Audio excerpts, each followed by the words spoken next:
And now, it's time for another Dice Tower review with Tom Vasel.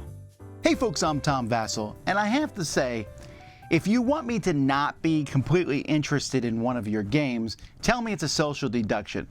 That's simply all there is to it now. There's so many of them, and I like the genre, but I was like, what's the next one?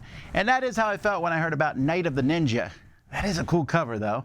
And it says, Fast Social Deduction by Justin Gary, 15 to 30 minutes, up to 11 players. Okay, maybe.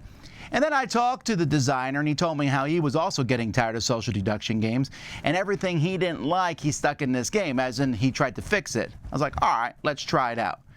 Well, I'm not trying to be a bait and switch here. This is definitely leading into, and I liked it. That's the case. But let's take a look at how it plays, and then we'll come back and I'll tell you why I liked it. In this game, you're trying to be the first person to get to 10 points. There are point tokens that are 2, 3, or 4, and if you win a round, you'll draw a point token from a bag. First person to get to 10 wins. It's possible that multiple people can get to 10 on the same round. So you're going to have a bunch of cards here. There's the Lotus House, there's Crane House, and there's a Ronin if there's an odd number of players. So let's say you're playing with 8 players. You would use 1 through 4. You'll notice a number of cards here of Lotus and 1 through 4 of Crane. If you're playing with 9 players, you do the same thing, but you would add the Ronin in. Each round of the game, and there's going to be multiple rounds, you'll take the cards and you'll shuffle them, giving each player a card who will secretly look to see what they are. So here I am, I'm number 1 Crane. This means I'm the highest ranked member of the Crane House. Each player also gets a stand to put in front of them. The fact that it's standing up means you're alive, and it also shows you the phases of the round. You're going to take a deck of cards. You're going to shuffle it. Each player is going to get 3 cards. They're going to look at those 3 cards. They're going to pick one to keep, pass the 2 to the player on their left. That person's going to keep one and discard the other one. So everyone's going to have 2 cards. You're then going to play the cards in order that it shows here on the phase thing. So the first thing is players will play spy cards. So everyone has a spy card. You never have to play a card, but you may play the cards in front of you. If multiple people play the same card, you do them from in order. So 1, 2, 3, 4, 5, 6. So the 5 would go before the 6. A spy just lets you simply look at someone else's card. You can't show it to anybody, but you can give out as much information as you want, or lie, of course. After that, the mystics go. The mystics look at the house card, and they also look at a ninja card. These are ninja cards of another player. After that, the trickster cards go. The trickster cards are the only cards in the game that are all different. So the troublemaker, the thief, the gravedigger, the judge, the shapeshifter, and the spirit merchant. Look at someone else's honor token or house card, and you can swap an honor token with them. Look at the house card of 2 players. You may secretly swap them, and they can't look at their house cards anymore. Reveal your house card, choose a player, and kill them. Mirror monks and martyrs do not work on the judge, but realize the judge goes after other players. So they're very powerful. Then, after the tricksters, then the blind assassins go. So a blind assassin just picks someone else and kills them. That's it. You knock them over, they're dead. The shinobi goes after the blind assassins. They can look at the person's house card first and then kill them, but again, remembering that they go after the blind assassins. After everyone has killed everybody else, all the players who are still alive, there will be at least 1 player, and everyone reveals their card.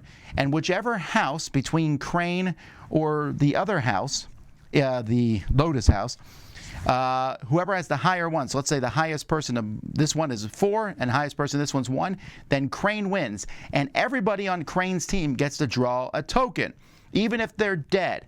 If there's a tie, let's say both players, 1 survived, then you'd go to the second highest person who's still alive from that group. The Ronin gets to draw a token as long as they stay alive. That's all they have to do is stay alive. Now, I mentioned a couple other cards, the Mirror Monk and Martyr. These are both in the game, and you don't play these unless someone tries to kill you. The Mirror Monk kills them instead. The Martyr, you're like, yes, I want it to die, and you get to draw a honor token from the bag. That's pretty much it. You then take everything, shuffle it back up, start another round, and keep going till someone gets it to 10 points, and then the game ends. The card's artwork here is just great. I really like how it looks. Now, I will say, I wish the cards were linen finish. You are definitely going to have to sleeve these cards because they're going to get beat up quite a bit. I like the stands. They work really well. They have the phases on them, and you knock it down when you're dead. Easy to look at the table to see who is alive and who's dead. And of course, ninja stars that come in this nice bag. They're pretty good. So I think the component quality could have been slightly better when it comes to the card quality. But other than that, I really like how the game looks. It's easy to read everything. It's a nice production. So why do I like it? So one, I like the theme a lot. I think it's a enjoyable game. Just the ninja assassin thing is just a fun theme for me to play. But two, it is fast. Let's say you get killed, and in this game you can die at the play of a card. It's very simple. Who cares? Play the next round. You could lose the whole game very quickly. Who cares? Play another game. So the speed of this game is definitely to its benefit. I like the fact that it's there, done, it's fast. We play some cards. But there's more strategy to this game than you think. When you first play, you're like, well, how do I figure out who's on my team? I got it. I'll play a spy card, and then I'll play a blind assassin card. The spy card lets me look at your card. Oh, you're on the same team as me? Fine. Well, I'll say, hey, we're on the same team, and then I'll kill another player. I'll look at your card and say, oh, we're on different teams. Hey, we're on the same team. I'll kill a different player until it's time to kill. And then when you play things in the same round, let's say 3 people play blind assassins. The person who's first might say, I see that you're going to be playing a blind assassin. I'm just going to kill you before your card goes off. There's a lot of that in the game, and there's a lot of talk and double talk. But you know what? It doesn't matter because it's over super quickly. And in fact, if you're someone who hates lying, well, you probably shouldn't play too many social deduction games. But if you're someone who hates lying, you could probably tell the truth and stagger along. You're just hoping that other people aren't lying and be on their team. And I think the fact that if you die but your team wins, you still get a token is a good touch. Okay, let's be honest. There's nothing really groundbreaking about this game. But what makes this game good is that it's a refinement of social deduction games, and it keeps the discussions. You're not going to sit there and argue for the longest time. It plays very smoothly. It has a little bit of variety in those trickster cards, which are, 6 different crazy cards that can happen. Not every card's going to show up in each round, unless, of course, you're playing an 11-player game. But even then, everyone discards a card. The fact that the martyr and the mirror are out there somewhere makes you very cautious over just willy-nilly killing someone, especially if they haven't played one of their cards yet. And so that's it. You have that information. Everyone has 2 cards. If someone plays a spy card, they only have 1 card left. If someone plays 2 spy cards, or a spy and a mystic card, they're not killing anybody. They're just sitting there. And so you just quickly discuss this. You try to kill the Ronin if possible. You try to kill the highest member of the other team.